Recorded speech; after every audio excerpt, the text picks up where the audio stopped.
Thank you so much for joining me today. What a fantastic 705 score. Your score is 98th percentile, and in Quant, it was 95th percentile. The verbal is 94th percentile, and the data insight is 93rd percentile. I'm pretty happy with the score. I'd expected a bit more, a tad bit more on the exam day, but 705 was, something that I was satisfied with. Sandeep sir was actually conducting a demo class very next week. Then I joined that class, and then I felt the concepts of octave and the small tricks that he gave for quants were very useful. And when I went back and looked at my mock, then I applied those techniques for some questions, and that's when I thought that I'll be joining top 1%. I joined the intensive batch after some months. The classes were every alternate day. It helped me a lot. There was a lot of coursework that I had to do, practiced each and every mock, each and every question that's there on the portal, finished everything thoroughly, and then gave the GMAT again and got the score of 705. The practice from the portal is very essential, is what I thought. Each and every sectional, each and every mock that I gave, that helped me build the score. Even my score trajectory in the mock portal, I could see, it was kind of, a rising line, a rising trend. I'm extremely thankful to Sandeep sir. The whole GMAT journey, in fact, took a direction because of why I joined top 1% and how the whole thing went. Thank you so much for joining me today. What a fantastic 705 score. And let me, you just share the score report with us, right? I mean, you already shared the score report a long time ago. Your score is 98th percentile, and in quant, it was 95th percentile. The verbal is 94th percentile. I think one second, let me just, yeah. And the data insight is 93rd percentile, right? Right. So how do you find, getting this fantastic score? We are extremely proud of you, but how do you feel about the score, Shrinivas? I'm pretty happy with the score. I'd expected a bit more, a tad bit more on the exam day, but 705 was, something that I was satisfied with on the exam day. Yeah. Superb. Now, we'll obviously talk a lot about how did the entire GMAT journey and how did it all reach to 705. So please just tell me about yourself. Give a little background of what you're doing currently and how did this entire journey of GMAT and MBA all that start and where did it all come for you? Like what inspired and what motivated you to take this up? Sure. So I graduated from BITS with a dual degree in 2023, a dual degree in biological sciences and mechanical engineering. Oh, very interesting. And in my final year, I landed an internship with a fintech company that I'm currently working in as a portfolio manager, right? We also, by the way, run a family legacy business in Nagpur in the automobile industry where we do manufacturing of sheet metal components for different companies, right? Different big companies. And so diving directly into a fintech industry, which was not something that I set my foot in before, coming out of college, was something new for me. That brought me a lot of new insights and a new industry altogether to have experience in. And then a year completing into my internship, I decided that I want to do an MBA because final goal was set in my mind that I want to join the family business and continue thriving that business and also gain some experience beforehand to aid my application of MBA, right? That is when I thought that I'll be doing an MBA. And then I got introduced to top 1% through one of the students of top 1%, Tushar, right? And then he asked me to, go through the modules, the test courses. Sandeep sir was actually conducting a demo class very next week. Then I joined that class, and then I felt the concepts of octave and the small tricks that he gave for quants were very useful. And when I went back and looked at my mock, and then I applied those techniques for some questions, that actually paved way to these correct answers. And that's when I thought that I'll be joining top 1%, right? And then the students also gave some good feedback about top 1%. Then I joined the self-paced course. I joined the GMAT intensive batch by Sandeep sir. And then because the classes were every alternate day, it helped me a lot. There was a lot of coursework that I had to do. while the classes were not there. So it helped me build the consistency. I had made this decision that I will give a GMAT exam within a month or two post the end of intensive batch. And I want to get a good score in that. So let me practice a bit more. And then that's when the portal helped me a lot. Practiced each and every mock, each and every question that's there on the portal, finished everything thoroughly, and then gave the GMAT again and got the score of 705. Fantastic. You've already summarized everything, the entire journey, but I'd like to now go a little deeper into some of the things that you said, and it's very important. So before you started, you were kind of certain that perhaps you can crack this GMAT on your own, or at least you had that feeling, let me first try. So that point in time, what were your strongest, let's say, forte? What were the sections that you thought will be strong? What notion did you have about the GMAT exam itself, and what changed after taking mock? Because a mock can, generally taking mock without a preparation can be delusional, which is, it can Absolutely. give you like a very high GMAT score or a very low GMAT score also, not your capability. So what kind of just helped you understand that, no, now I need a tutor? So that bit you could just highlight a bit. When I gave the GMAT mock, the whole tables turned that, okay, GMAT is not something that is similar to CAT. I knew quants was the best section that, I'd be very comfortable, navigating through the quant section. But verbal was something I did very good with verbal in CAT, and it was completely opposite in the GMAT, right? And that is when I thought that, I looked up several YouTube videos, etc., to initially go along with the verbal section, but it did not fare me well. So that is when I decided that I need some direction in the verbal section specifically, and that is when top 1% came into. So, Yes. talking a little bit on the GMAT sections, right? Yeah. Quant said was already a forte, but was there anything that you had to change in the way you had to learn for the GMAT part? For verbal, obviously you said it was polar opposite. So, how did you overcome that challenge? First of all, learning a lot of things that you already know, and then was it even challenging to accept what sir was saying? He was also trashing with the thought. The way it is done here, you need to solve it first and then you see Sandeep sir solve it. So then you have an answer, sometimes you disagree with it. And then finally, the data insight section, which was fairly a combination of both, of course. And so, how did this entire section was for you in the preparation point of view, and the resources which was very fruitful for you throughout? Got it. I think I finished the quant section 10 minutes earlier than the given time slot. So the pacing was very good for me always. It was the accuracy that I had to work on. Going to verbal was basically, yeah, I had to unlearn some things and learn new things, because what I had learned for CAT was something a bit different from GMAT, right? And then I think what I did for verbal was I finished all the sections on the portal, right? All the sectionals, all the mocks, everything that was there on the portal, I'll finish for verbal. And that gave me a lot of comfort, because verbal, I knew that I had to practice a lot.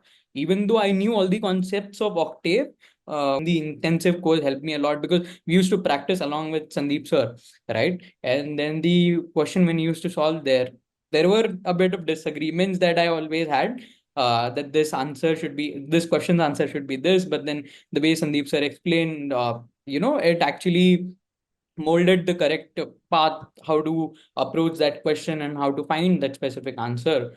And that helped me a lot in verbal. DI was something, it's a kind of an extension of quants. So DI was always not a problem for me, but I was a bit overconfident in DI, to be very honest. I thought I'll score very well in DI, but I did not practice much for DI. That also, chipped a bit of confidence on my exam day. So when you choose GMAT, you know there's something coming out of it, which is your result in the score. So there's a clear cut of distinction, a priority, choosing one over the other. That's Okay. fantastic. So what was your study habits, personal habits, that you have done or honed when you were actively studying for GMAT? Right. So one is that the GMAT exams that I gave on the test days, it was the first slots or the morning slots.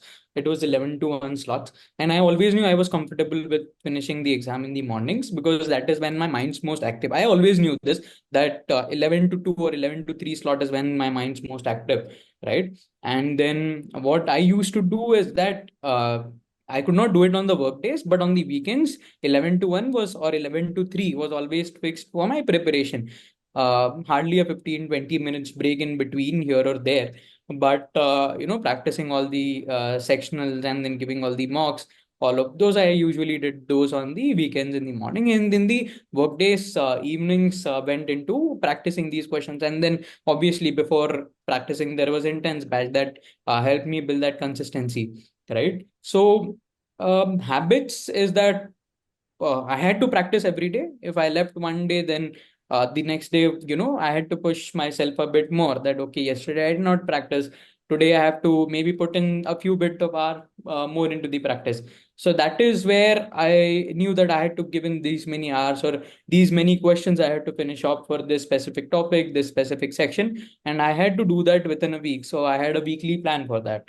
So Right. that is how, I built it up for my exam. Perfect.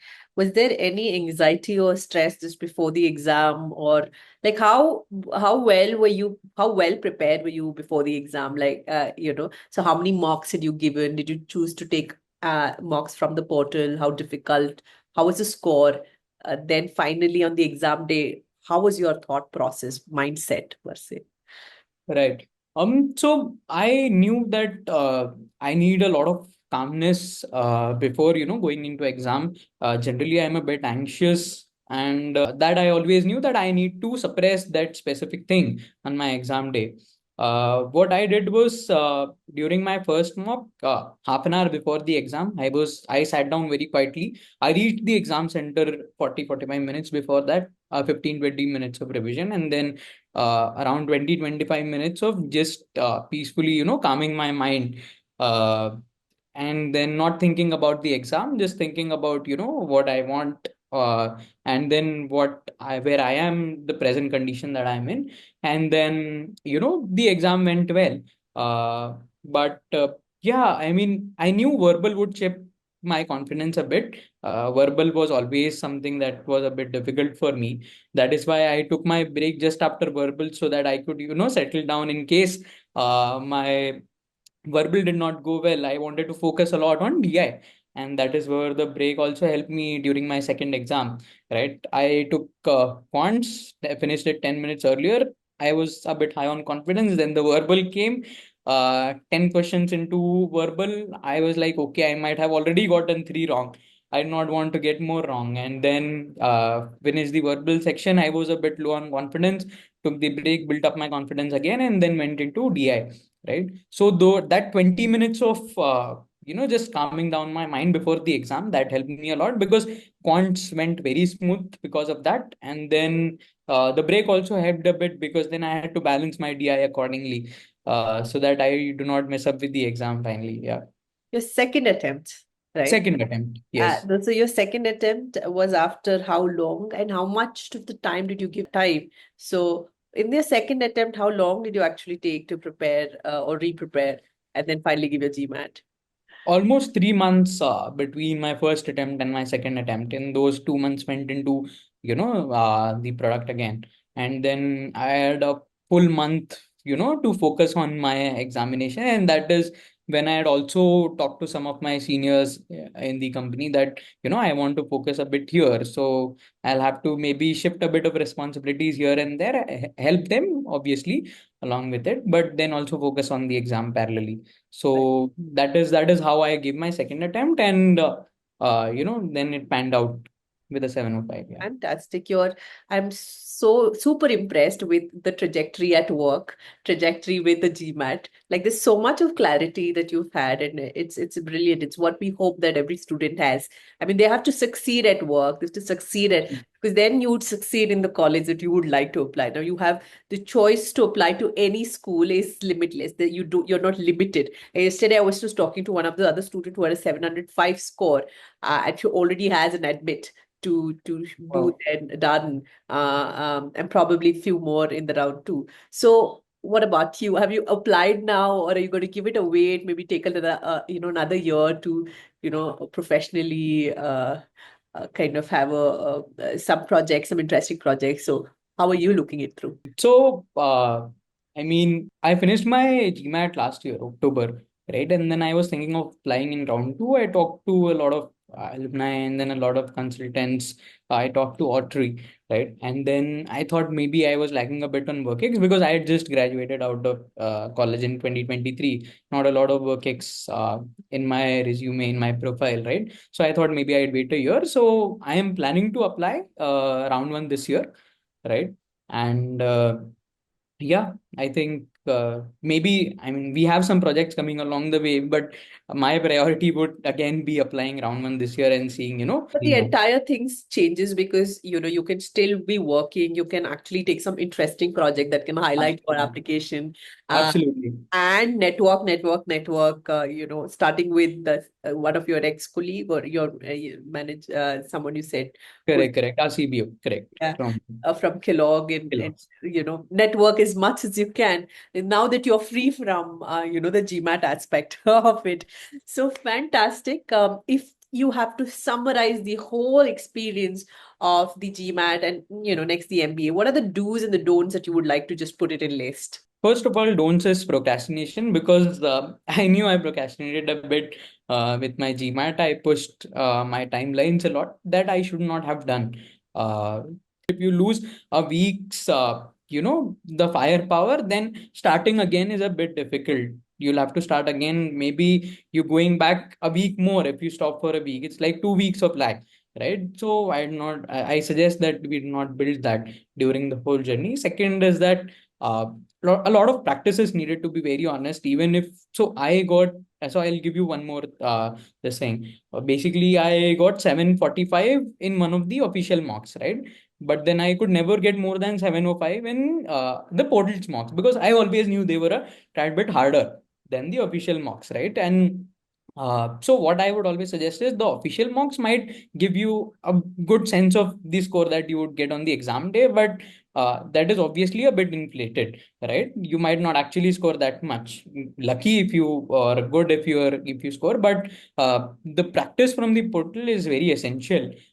Is what I thought. Each and every sectional, each and every mock that I gave, that helped me build the score. Even my score trajectory in the mock portal, I could see, it was kind of, a rising line, a rising trend. That gave me a good bit of confidence, and I suggest that, while practicing, give mocks, set specific timelines for mock week one, week two, week three, maybe that way. And while ending your preparation, maybe a week before or 10 days before, a mock daily or two mocks daily is something I'd suggest, because that mock would actually set your mind in motion for the exam day. And obviously, the specific exam days time slot that you've chosen, maybe 15 days or 20 days prior to that, start adjusting your whole day according to that specific timeline. I think this is what Sandeep sir also suggests, and that is what I followed as well. Right? That helps your mind actually be in that specific state of mind on the exam day, and that is very, very helpful. Right. Well, I mean, to conclude things, even if you've said you've procrastinated a couple of times, but then I have a personal feeling. This is my opinion that you have, when you focused at your work, you did a samjhota ki, GMAT is taking a back seat, and then you come back to it at the end of it. One thing is achieved that's going to go somewhere in your application. It's going to help you only, right? So that clarity of thought is superb. I mean, a lot of students would get through this phase. They would have not anticipated the demand from work, but it's very important to make that peace with what is there ahead, and then come back to GMAT preparation. Or then, if this is not important, then focus on GMAT. One of the two things have to be important. You have set a big example for students who go through this phase. Thank you so much for sharing this insight. Extremely insightful. Any message to Sandeep sir, or do you have anything to say to any of the faculty you've interacted with, or your facilitator? Sure. So, I mean, first of all, I'm extremely thankful to Sandeep sir. The whole GMAT journey, in fact, took a direction because of why I joined top 1% and how the whole thing went. The whole exam prep went, and the exam day. Just after my exam, I think I first texted Richa before telling any of my colleagues, friends, or parents. Right. Then you have a bit of boost in your confidence, because when you have parents into the picture, when you have friends into the picture, your colleagues helping you a bit, right? That also boosts. And then one of my friends, actually, I told you that recommended top 1%. I'm also grateful to him because that is how I got introduced to the organization. And yeah, I am thankful to everyone that's been part of this journey. And I hope I get a good admit, and it actually fructifies into their efforts. Yeah. We are extremely grateful that you've chosen Sandeep sir through this journey. Obviously, during this time, we are like a family. You sharing the news with Richa, and Richa then sharing it with the rest of us. We celebrate like it's a big win, a win to you, a big win to us. It just validates what sir is doing and teaching, and is set out there to help, right? And thank you for validating that aspect, sir. And again, now we've just connected, right? And I'm going to be supremely happy and giving you a big hoot, seeing the progress of how you do professionally. Very eager to know that, and very proud of what you've done already. Thank you very much. Yeah, very eager to know how you take. You're very young and you have so much ahead of you. Let's see. Hopefully, you let us know when your admit is through, and we can. And the beautiful things, yet to unfold, I would say. All right. All the Thank best you very much. in both your professional and personal journey. And hopefully, we'll talk to you soon. Okay. Sure, sure. Thanks a lot, Natasha. Thank you very Thank you. much. Have a good day. Bye bye. Take care. Bye.